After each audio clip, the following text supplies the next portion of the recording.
so like I feel like a lot of people online are not talking enough about theory of music, except for like a couple old dudes or like some scattered people here and there, and it's like so off in the, I don't know.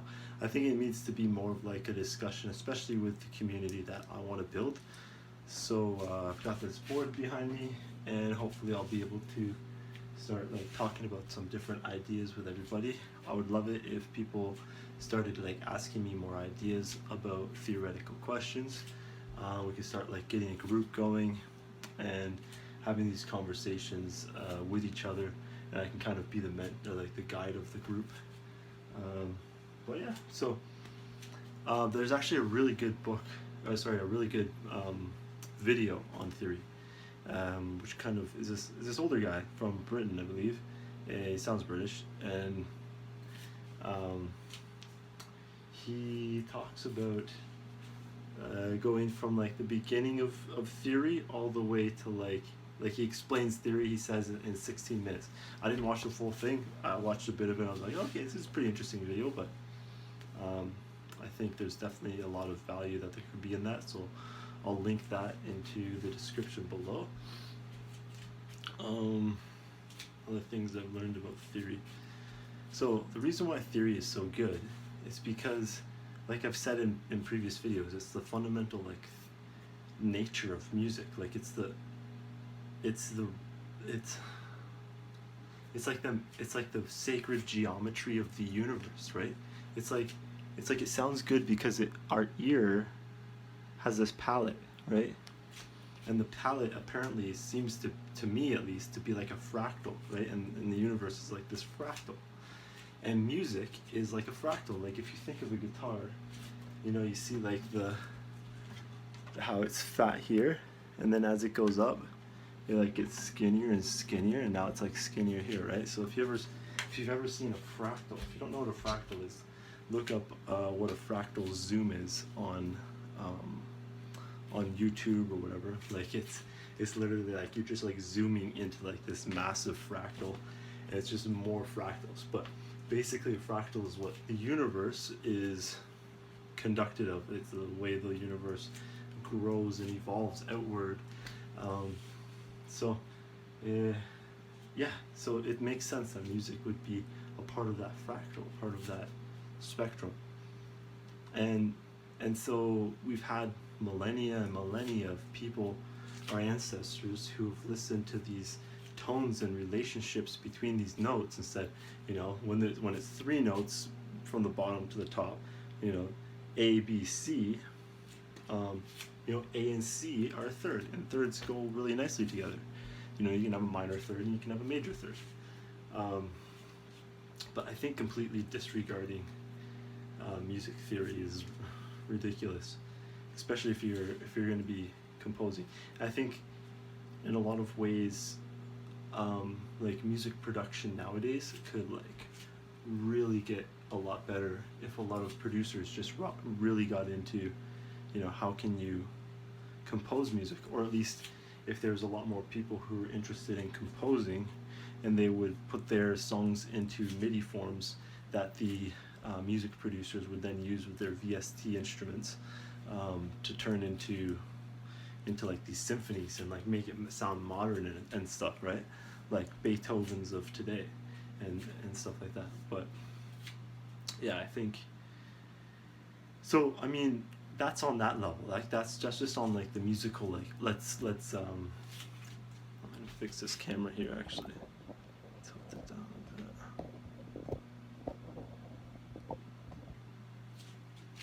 Okay, so that's on that level.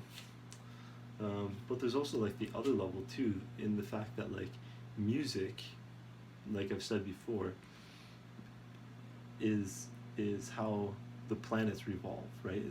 It's how everything is just vibrations. So it's all interacting vibrations. And it's like, I can put my hand through this, right?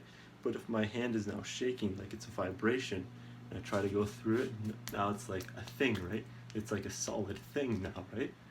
So apparently that's what like what we are, is we're just like vibrating atoms, apparently. vibrations, you know. And Tesla would talk about like the strings and the atoms of the strings, and how everything's connected. People were talking about quantum physics and string theory. They call it string theory, you know, because of violins. And you think of Einstein, whose greatest, he said all of his inventions, all of his breakthroughs in thought were actually originally musical ideas. And that makes perfect sense, because if music is the fundamental, is like a peak, a way that we can peek into the fractal, so to speak, right? If we can peek into the, we can use our ears and theory to peek into the fractal, right? And the way that our ears plug into the fractal is like how our relationship is with source, right? With the energy around us.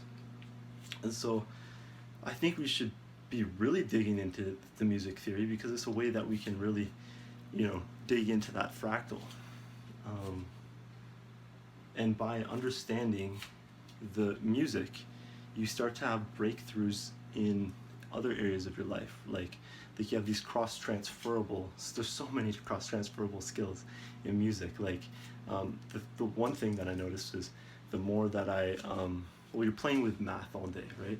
Like 1E and a 2E and a da da da da da, right? And then not only are you playing with math, but you're physicalizing your you're playing with math. So you're like you're not only understanding the math on a mental plane, but you're also like putting it into your body and like making people move because of it.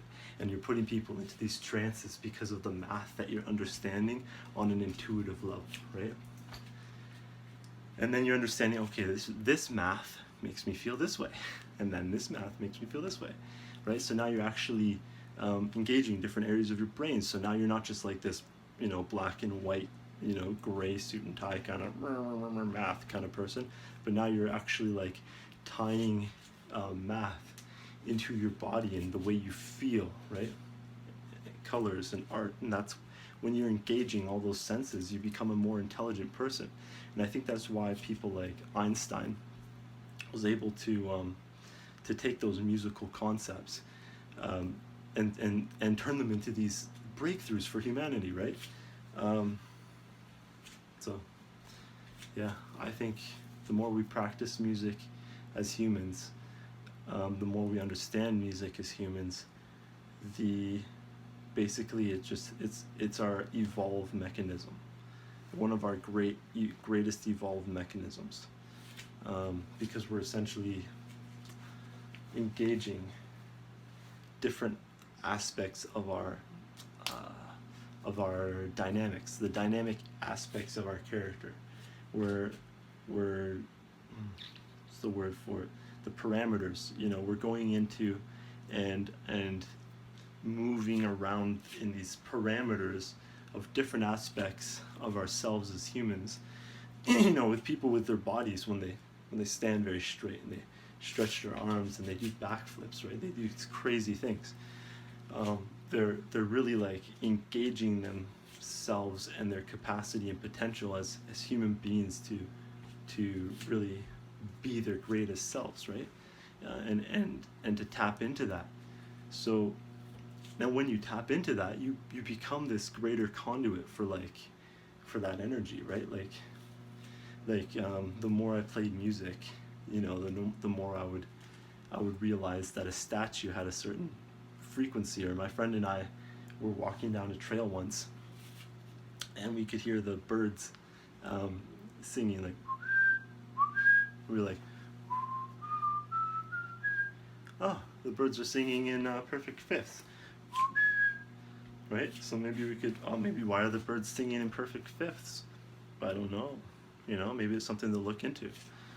Another like avenue of our exploration of existence. That's what I'm saying, is that music theory should not be a boring thing. Music theory should be this thing that you turn into your body, like you embody it, you feel it, and you create with it. But the thing is, I think a lot of people, for them, music theory is here. They don't see jamming with their friends as music theory. But yeah. Anyways, if you guys would like to hop in on the discussion, leave some comments, and you know, like, do what you want. I don't care. I'm just gonna be showing you stuff, and I've got this WhatsApp group where I'm gonna be talking about theory, so you're welcome to come join that. You know, hit me up, send me a message. We'll just get some conversations going, and yeah, get these discussion groups going, and these groups where you can kind of, I love creating those communities, because then, you know, there's more than just me helping other people, and people present questions and solutions that, you know, one or two people may not have seen, but then, you know, once a person sees it, whoa, you know, everybody has that insight. So, you know, feel free to come join me.